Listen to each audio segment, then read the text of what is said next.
Hello नमस्कार दोस्तों, स्वागत है आपका अपने YouTube channel Nain school of knowledge पर। दोस्तों, आज हम कक्षा 7 की जो विज्ञान की पुस्तक है उसमें जो महत्वपूर्ण क्वेश्चंस बनते हैं उनके बारे में डिस्कस करेंगे।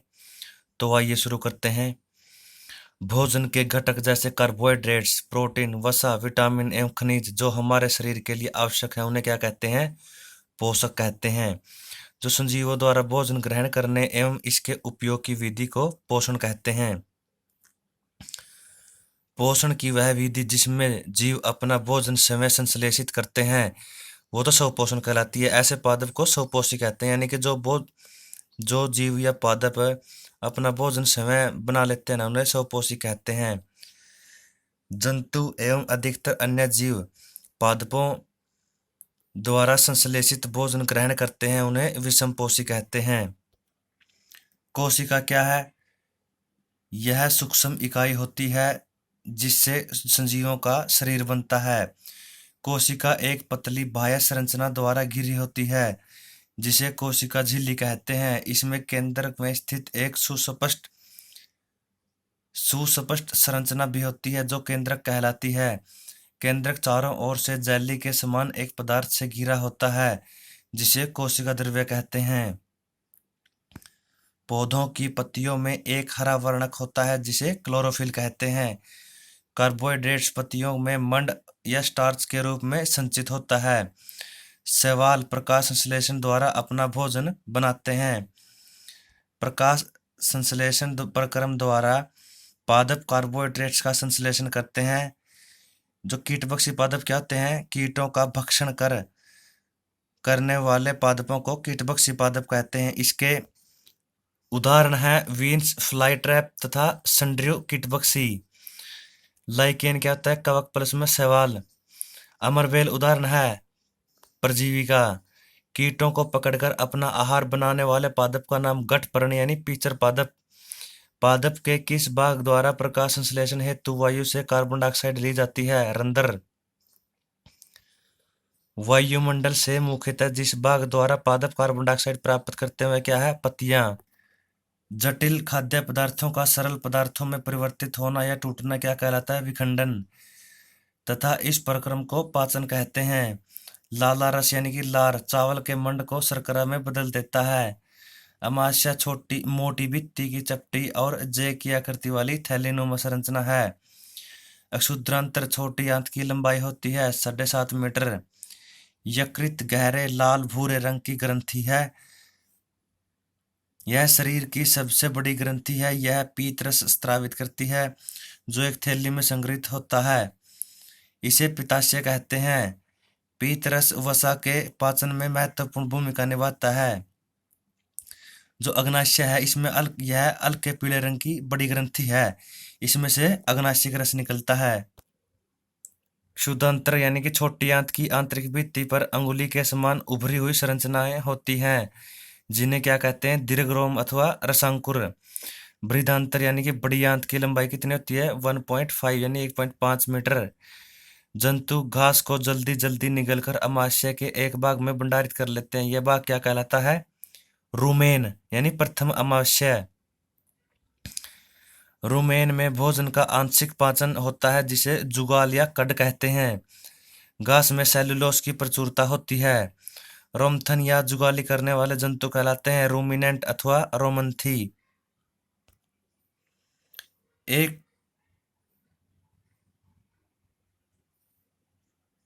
अमीबा एक कोशिकीय जीव है। अंगोरा ऊन प्राप्त होती है अंगोरा नामक बकरी से। पश्मीना सालें बनाई जाती है कश्मीरा बकरी के बालों से। रेशम के कीटों का पालन रेशम कीट पालन यानी सेरिकल्चर कहलाता है। मादा रेशम कीट अंडे देती है जिनसे लार्वा निकलता है जो कैटरपिलर इल्ला या रेशम कीट कहलाते हैं। रेशम का धागा रेशम कीट के कोकून से प्राप्त रेशों से तैयार किया जाता है। रेशम के रूप में उपयोग कोकून में से रेशे निकालने के पश्चात उनसे धागे बनाने की प्रक्रिया रेशम की रीलिंग कहलाती है। भेड़ों की संख्या की दृष्टि से चीन और ऑस्ट्रेलिया के बाद भारत का विश्व में तीसरा स्थान है। यद्यपि न्यूजीलैंड की भेड़ों से सबसे अच्छी ऊन प्राप्त होती है। भेड़ों की संख्या में पहला स्थान किसका है? चीन का, दूसरा ऑस्ट्रेलिया और तीसरा भारत का। ताप मापने के लिए उपयोग की जाने वाली युक्ति को तापमापीय थर्मामीटर कहते हैं। डॉक्टर थर्मामीटर से हम 35 डिग्री से 42 डिग्री तक के ताप की ही माप सकते हैं। थर्मामीटर का उपयोग से पहले पारे का तल 35 डिग्री से नीचे होना चाहिए। मानव शरीर का तापमान सामान्यतः 35 डिग्री से कम और 42 डिग्री से अधिक नहीं होता है। प्रयोगशाला तापमापी का प्रेशर प्राय होता है -10 डिग्री सेंटीग्रेड से 110 डिग्री सेल्सियस तक, यानी सेंटीग्रेड या सेल्सियस तक। समुद्र समीर, समुद्र की ओर से आने वाली वायु को समुद्र समीर कहते हैं। थल समीर, सतल की ओर से ठंडी वायु समुद्र की ओर बहती है, उसे थल समीर कहते हैं। अम्ल क्या होते हैं? ऐसे पदार्थ जिनका स्वाद खट्टा होता है उनमें अम्ल होता है, उनकी रासायनिक प्रकृति अम्लीय होती है। अक्षार, ऐसे पादप जिनका स्वाद कड़वा होता है और स्पर्श करने पर साबुन जैसे लगते हैं, अक्षारक कहलाते हैं। सूचक, सूचक क्या होते हैं? कोई पदार्थ अम्लीय है या अक्षारीय है, इसका परीक्षण करने के लिए विशेष प्रकार के जो पदार्थ का उपयोग किया जाता है ना, उसे पदार्थ सूचक कहते हैं। कौन सा अम्ल किस में पाया जाता है? एसिटिक अम्ल किस में होता है? सिरका में। फॉर्मिक अम्ल चींटी के डंक में। लैक्टिक अम्ल दही में।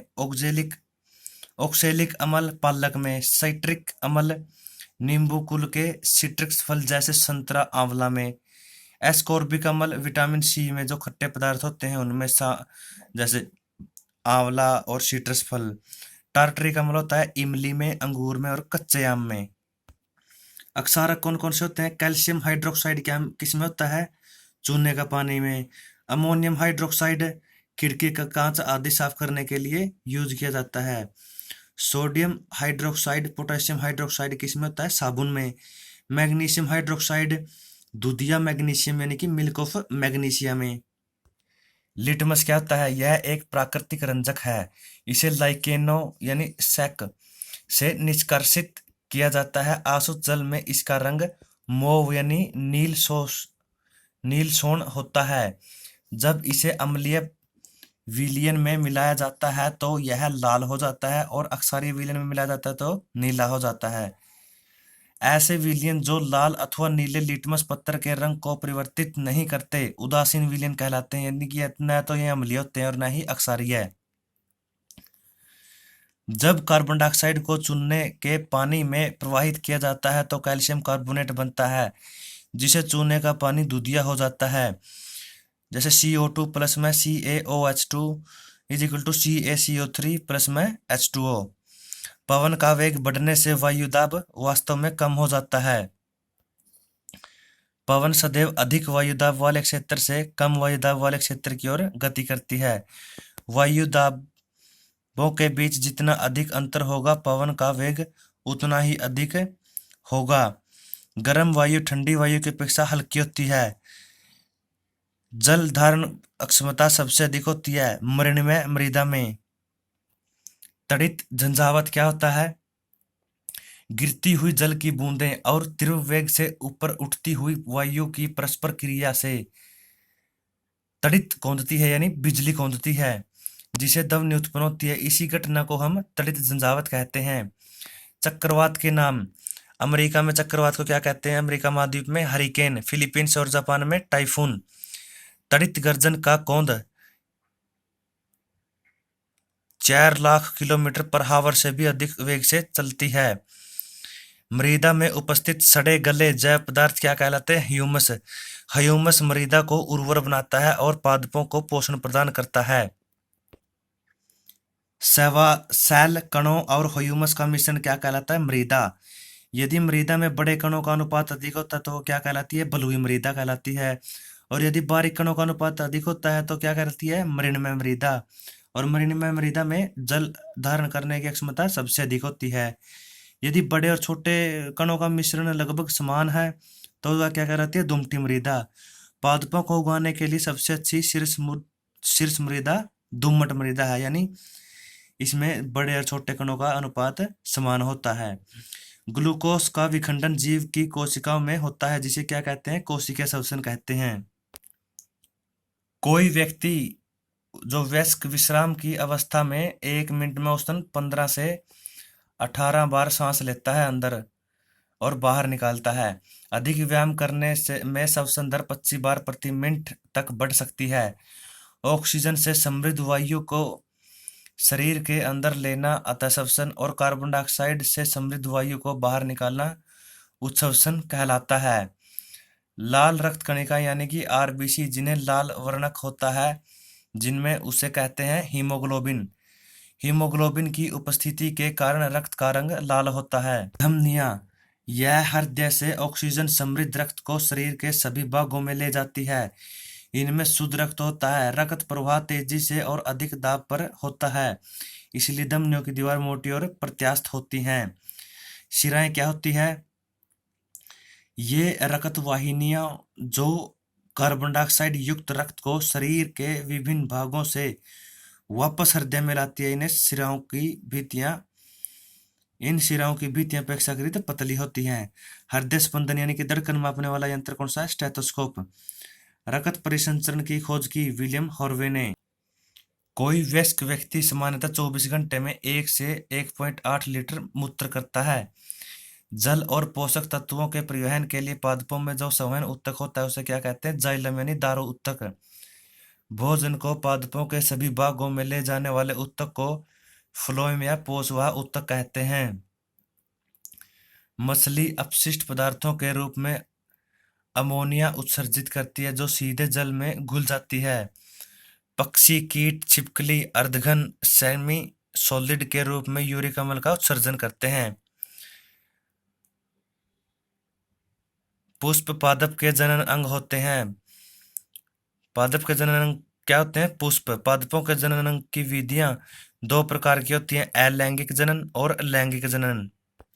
जो अलैंगिक जनन है वो क्या है, इसमें पादप बिना बीजों के ही नए पादप को उत्पन्न कर सकते हैं, जैसे कायिक प्रवर्धन एक प्रकार का अलैंगिक जनन है। लैंगिक जनन क्या होता है, इसमें नए पादप बीजों से प्राप्त होते हैं। पुष्प पादप के जनन अंग कौन कौन से, नर जनन अंग है पुंकेसर, मादा जनन अंग है स्त्रीकेसर। एक लिंगी पुष्प कौन से होते हैं, ऐसे पुष्प जिनमें या तो केवल पुंकेसर हो या केवल स्त्रीकेसर उपस्थित हो, जैसे मक्का, पपीता और खीरे। द्विलिंगी पुष्प कौन से होते हैं, जिन पुष्पों में पुंकेसर और स्त्रीकेसर दोनों ही होते हैं, उदाहरण के लिए सरसों, गुलाब और पिटूनिया के पौधे। परागकणों का परागकोश से पुष्प के वर्तिकाग्र पर स्थानांतरण क्या कहलाता है, परागण। यदि परागकण उसी पुष्प के वर्तिकाग्र पर गिरते हैं तो इसे स्वपरागण कहते हैं। यदि परागकण उसी पादप के किसी अन्य पुष्प के वर्तिकाग्र पर गिरते हैं तो उसे क्या कहते हैं, परपरागण। नर तथा मादा युग्मकों के युग्मन यानी संयोग द्वारा बनी कोशिका युग्मनज कहलाती है। युग्मनज बनाने के लिए नर और मादा युग्मकों के युग्मन का प्रक्रम निषेचन कहलाता है।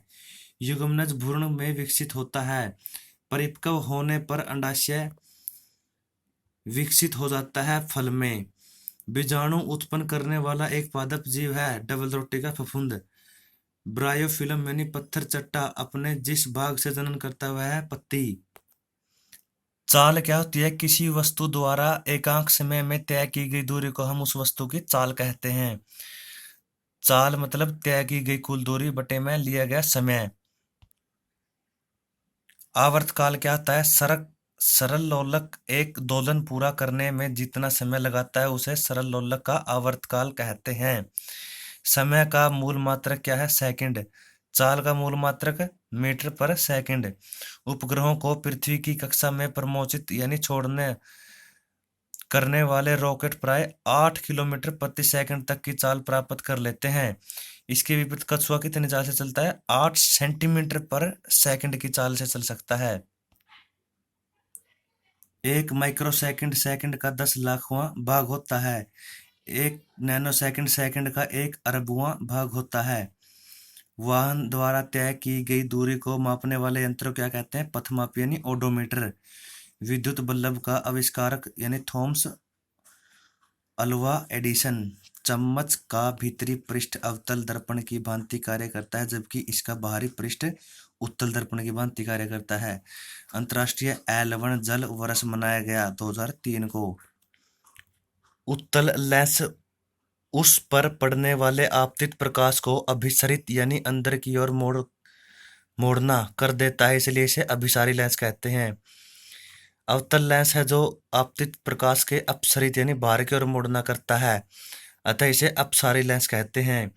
भूमि में जल का रिसाव क्या कहलाता है? अंतःस्यंदन। सूक्ष्म जीवों द्वारा मृत पादपों पर क्रिया करने से बनने वाले एक उत्पाद का नाम है ह्यूमस। तो ये थे कक्षा 7 के जो साइंस के क्वेश्चन है एनसीईआरटी की बुक से। अगर वीडियो अच्छी लगी है तो चैनल को सब्सक्राइब करें, वीडियो को लाइक करें। धन्यवाद। जय हिंद।